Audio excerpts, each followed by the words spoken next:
Well, good day to you. It is January the 11th, and I hope wherever you are, you're having a wonderful day. My name is Gary Willing. I want to welcome you to Search for Signs, of course, if you're new, and if you've listened to these videos before, and I know there are people out there who have, always want to welcome you back. I'm glad you're here too. But if you want to know more about Maitreya and the Masters of Wisdom, educate yourself better about this. You don't have to take my word for it, and you don't have to just listen to my videos. I've included links in the description portion of every one of these videos that take you to websites that talk about Maitreya and the Masters of Wisdom, or this information in some way, whether it's about him directly, why it's important that he and these masters are coming back, to the many miracle signs, to his priorities. So that's why I put them in there, so you can start to learn more about this from other people and other areas and so forth. So hopefully you'll look into it. Want to join the discussion? Post a comment, post a question in the comment section. You can also email me at searchforsigns@mail.com, or leave a comment or a question on Facebook. So anyway, that's a new way of doing it, which I just found out that people are actually using Facebook for this information. But I do want to say something before I thank those who have commented and asked questions. Unfortunately, I'm not able to really organize who has been sharing the videos on Facebook. It just kind of comes as notifications, and it's not all kind of in one spot. So I don't want to leave anybody out, but you guys know who you are who have been sharing the videos on Facebook. I really do want to thank you for that, so much for that. And, if you can keep doing it, that'd be great. If you don't, you don't. But I want to thank Maitreya, James Morin, Zach Laney, and Brunoff for all asking questions this go around. And it doesn't happen very often where every single person asks a question. But I want to say this. I want to set this up. One person asked me a question about themselves, specifically. Somebody asked me a question about me, specifically. Somebody asked a question about the economy, and somebody asked me some advice about something. So there are 4 questions from 4 different people, relating to 4 different things about this topic, kind of, right? But I can kind of narrow it down to one thing. So when I'm answering these questions, this is the intention of how I'm trying to answer it. But if you're someone who asked these questions, or even if you're somebody who didn't ask these questions and you're wanting to hear my answers, I want you to listen to it, my answers from this one perspective. What is true and what isn't true? That's where I'm coming from. It's a question I ask myself all the time. You should ask yourself that question all the time. What is true and what isn't true? It's not what is right and what is wrong, what is real and what is fake. It's what is true and what isn't true. And it's a question that you really can't get to the final answer. So I'll just let you in on a little secret on that. The Buddha once said, there is no religion higher than truth. And he was speaking specifically about ideologies, but you can relate what he has to say and translate it to other things. There is no belief higher than truth. There is no ideology higher than truth. So not just religion, it could be anything. And there is nothing higher than truth. And Krishnamurti, who I talk to and quote all the time on this channel, talk about and quote all the time on this channel, once said you have to be very, very diligent, moment to moment diligent, about seeing the motives in your thoughts, seeing whether what you're thinking is real, what you're seeing is real, and what it isn't. And it will help if you take some of the core teachings of Maitreya and you put in honesty of mind, sincerity of spirit, and detachment. These are just words. Honesty of mind, sincerity, spirit, and attachment, until you apply it to your life. But you have to apply it to your life moment to moment. You can't just do it on a Wednesday at 3 o'clock in the afternoon. But each one of these questions, it all boils down to what is true and what isn't true. So anyway, when I get through all the answers, hopefully you'll see why I'm putting it like that. Now, I typically answer his question last. I'm going to start with his first. But this guy goes by the name Maitreya. He says, "Hi, Gary, how have you been? I have not been too well. I've been bedridden for 7 days. Anyways, I just wanted to ask you for your thoughts on why I believe I'm Maitreya. I'm ready to work and I have a vision for humanity. What if I am him? We could use this group to do so much good. It only takes a small buzz to get people talking and someone to believe. Blessings and peace always. Well, thank you for the blessings and the peace. You as well. And I'm sorry you've been bedridden for 7 days. What is true and what isn't true? There's no belief higher than truth. I mean, these are, like I said, these are just words until you start to apply them moment to moment to your life. Shakespeare once said, "Know thyself, and to thine own self be true." That's what he was talking about. When somebody becomes a master, they are exactly that. They know exactly who they are. They don't need anybody to tell them who they are. None of these masters who are out in the world need anybody to tell them they are master. They already know. They know that they know that they know. And they have no desire to tell anybody who and what they are.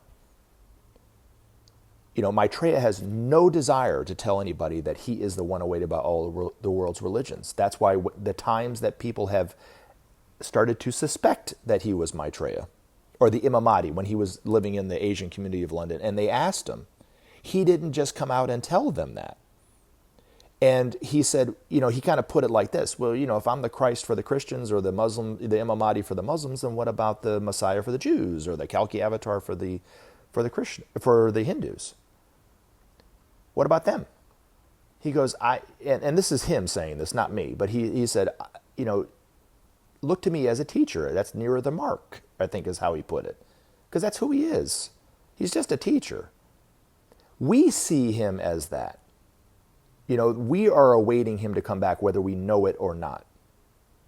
But those create nothing but confusion within the minds of the people. But he has no desire to be looked to as that, to be accepted as that, to be believed as that.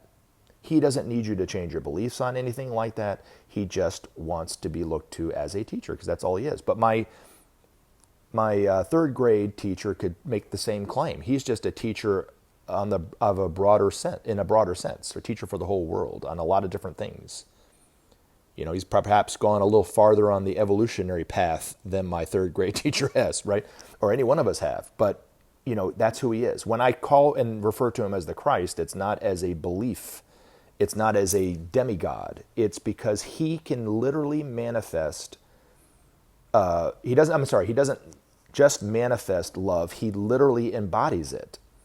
These other masters they manifest it perfectly. That's our goal. Every one of our goals will eventually be, and we will all eventually, doesn't matter, it's just a matter of when, we'll eventually be able to manifest our divinity perfectly as all these other masters manifest their divinity perfectly. But it doesn't mean that we will eventually embody it the way that Maitreya or the Buddha can do that. There's only 2 on this planet who have been able to pull that off. And it's extremely rare throughout cosmos. And it's even it's even rarer for a planet on this level to have 2 at that same level. We're fortunate and yet dysfunctional at the same time. But Maitreya could walk into a room and never, ever, ever, ever think for 1 second that he has to have people believe in who he is. What is true and what isn't true. But these masters do not have to get your confirmation on it. It's not like they forget it one day and have to remember that they were they already know. They know moment to moment that that's who they are. So we have these, movies, in the movies, like The Matrix, where Neo had to discover that he was quote unquote the one. That's just Hollywood. In reality, none of that's, in reference to the masters, none of that's true, But I was even thinking about it in terms of just this channel. You talk about this channel. I've had hundreds of thousands of people view these videos since I started putting these videos up. It's not very many compared to other YouTube channels, but it is what it is. But I have a wide swath of people who have viewed these videos all over the world. What percentage of people do you think actually believe what I'm saying to be true? I would say would be very, very, very, very tiny in reference to how many people have actually listened to these videos. But I don't need them to believe me to be true. I already know for a fact that I've had experiences with Maitreya. Every single one of the experiences that I've shared on this channel have happened. But I don't need anybody to tell me whether it's true or not. I've never once asked someone, do you think that that's true, that that actually happened? I already know in my heart of hearts that it's true. I'm just telling you. You can believe whatever you want to believe. You know what I'm saying? But if you practice honesty of mind, practice sincerity of spirit, and detachment, will you still have the same beliefs that you are who you think you are? But you're not alone in that. We all have false beliefs in who and what we really are. And in the end, if it's true, it's true. And I'll leave it like that. So, because it's not my position, because I don't have a position. It's not I'm not an authority on anything or to where I can say what you believe is true and what you believe it isn't true. It's for each and every one of us to do it. You know, we're walking through a minefield alone. The minefield being the illusionary life that we think is true. And when you just go bebopping through a minefield, a lot of really bad things happen. So you have to take very, very deliberate steps. And you have to, is that real or not? And there are times when even, I mean, myself included, will think something is totally real and it's fake. And you have to be objective and detached enough to go, that's not real. What I thought was real was not real. That's the only way you get through the minefield.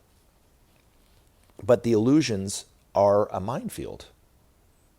And it's apparently very easy because you're not the only one who's thought that they were the Christ or the Buddha or Maitreya or whatever to think it. In fact, actually, one of the 5 disciples who were asked by Maitreya to make known his presence, Benjamin Creme being one of them, one in Geneva, one in New York. He was the one in London, but one in Geneva, one in New York, one in Darjeeling, and the one in Tokyo. So there was 5 disciples that were originally asked by Maitreya to make known his presence. The one in Tokyo, the female in Tokyo, thinks that she's Maitreya. And people look to her as Maitreya. So it must be something that's pretty easy to do if you're not careful. But, to me, I would say, be truly honest with yourself. But you'd have to do it moment to moment to moment to moment to moment to moment to moment. And then be detached from, maybe this isn't right. I ask myself that question all the time. Is what I'm thinking real? Is what I'm remembering actually real? And even though I'm like holding on to it like, yes, it's real, it might not be. You know what I'm saying? And that goes for everybody. So hopefully that helps.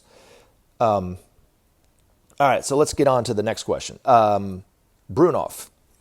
Hi, man, I just found your channel today. You asked for question, so I have quite classic, but do you have a book recommendation, not necessarily about Maitreya, that I saw other videos, but about spirituality and occult in general? Yeah, I would say look to, I mean, to be honest, I always recommend you read Benjamin Creme because it's very easy he's a lot easier to understand than, let's say, Alice Bailey, and especially a lot easier to understand than Helena Blavatsky. And he could be talking about the same thing, but he just explains it in a much better way. But Alice Bailey would be one. It's not necessarily about occult matters per se, but about spirituality and really how to live life. And just what I just talked about, what is true and what isn't true, which is the most important thing that we need to be looking for individually within ourselves, would be to watch Krishnamurti videos on YouTube. You can really learn, really see a lot about yourself and learn a lot from listening to him. He gives talks, and there's other videos where it's just maybe 15, 20 minutes where he's answering questions and they're having a dialogue with this other person and so forth. But, let's see. And then what is your take about yoga, Eastern method, and the Western one with the occult, like magic, hermeticism? I prefer transmission meditation. It's a meditation, but it's also a form of service. And it's done in a group. There's a lot of information on the Share International site about it if you ever want to know more about it. But that would be what I would recommend. But, you can try other yogas and whatever works for you. Whatever gives you a better insight into yourself and what's real and what isn't, I would say do. But my meditation typically, I have a meditation that Benjamin Creme gave me specifically. But my meditation I try to do moment to moment when I'm at work. Maitreya said to me one time when I was at work and I was going through a very stressful period in my life, he said, peace always comes from within. That's a meditation for me. He also told me one time, I never judge anyone on whether they're good or bad. I only notice the good things that they do. Rather than that just being words that he told me, I take that and I use that every single day, and I look at it every single moment of every day if I can. When criticism comes up in my mind, that's a meditation. Seeing what's true and what isn't true. Honesty of mind, sincerity of spirit, and detachment. That can be a meditation if you're done doing it moment to moment. You don't have to sit in a lotus position in total silence and quiet to meditate. The best meditation for me is living in the modern world, walking down a busy street, driving through Atlanta traffic, you know what I'm saying, and still trying to keep centered and positive, and calm and peaceful in that situation. Because somebody can sit in lotus position in their house or up in a mountain and be totally at peace and at one with the universe and everything, and then go right back into it when they go into their everyday life. The meditation of the future is going to be more of what Krishnamurti is talking about, looking moment to moment to moment to moment at your life, not getting away from life for even 15, 20 minutes and meditating that way. Does that make sense? But honesty of mind, sincerity of spirit, and detachment, and I would say look into Krishnamurti. Those things will change your life. You know what I'm saying? They really will. And then service, for sure. And that's why I would recommend, as a meditation, I would recommend transmission meditation, because it combines both those aspects. It's a service meditation, but it's also a meditation as well, where you're starting to come in contact with your soul and that kind of thing. So hopefully that helps. All right, Zach Laney. Have you heard of Nessera Gessera? All right, let's see. I actually have to go to Google, and I'm going to read this out. Refers to a conspiracy theory promoted by Shaini Goodwin, also known as the quote-unquote dove of oneness, okay, whatever that means, that all debts will be wiped out in a radical reset of the U.S. economy. It is reference to the National Economic Security and Recovery Act, a set of U.S. economic reforms proposed in the 1990s, which include abolishing compound interest on loans, replacing income tax with national sales tax, and returning U.S. economy to the gold standard. While these proposals were never actually introduced before Congress, conspiracy theorists like Goodwin claim that they were secretly passed by Congress and then suppressed by George W. Bush in the wake of 9/11 attacks. So, have I heard about that that in particular? Yes, but in much different, in different language, because that has been resurfacing in different ways for decades. The Great Currency Reset, I think, is one of the ways that I always heard it. Is it true? Is it not true? What is true and what isn't true? That would be the way that I would look at it. Typically, on the heels of when people talk about that on the internet or on YouTube, it's always buy gold from them, or silver, or some kind of asset like that, because that's what they're peddling, and whether that will ever happen or not, I guess we'll have to wait and see. You know what I'm saying? I have it on good authority, and I'm only saying it because it's not my authority. It's coming from Maitreya and the Masters, is that the economy will eventually crash. It's been crashed. It's not doing very well. It's doing very well for a lot of people, for some people, but not for everybody, right? But if you look at what's going on in the world today, the economy is crashing. It hasn't totally gone phew, but it's definitely there. You know what I mean? Even people refusing to go to work, and the powers that be on both sides, Democrats and Republicans, whatever, right? Because they all have corporate buddies that give them a lot of money, you know what I mean? So they're all tied in together, are begging people to go back to work, and yet people don't want to. Why? Because the system doesn't serve their needs. They're looking for something else, really, to be honest. And so that's a symptom of the problem. But it boils down to, really, we all see ourselves as separate, which there's no truth to it. What is true and what isn't true? See what I'm saying? I kind of set it up like that in the beginning, even though you guys are all asking different questions about different things. What is true and what isn't true? Is we are not separate. We are one. The economies of the world do not support that truth. The politics of the world in every country do not support that truth. The social systems in each country do not support that truth, that we are one. So the principle of sharing will have to take place in order for us to start to see ourselves as one. But right now we don't. We're all competing and greedy and afraid of one another and distrust one another. And that's all symptoms of this illusion that we believe ourselves to be separate. You see what I'm saying? But eventually we will not have money, but it's not going to be in our lifetime. But the emphasis on money will change. The need to accumulate more and more wealth for oneself will probably start to fall by the wayside naturally, because people will have less and less fear about the future. When you don't have fear, you don't have greed. You can't. They don't exist without, greed does not exist without fear. You see these people who are super greedy, they have just as much fear to match that. And if you listen to what they have to say, they are saying that they are afraid. They're afraid of the future. So put your money in gold. I'm afraid of the future. So invest in this. I'm afraid of the future. So give me more of your money. You know what I'm saying?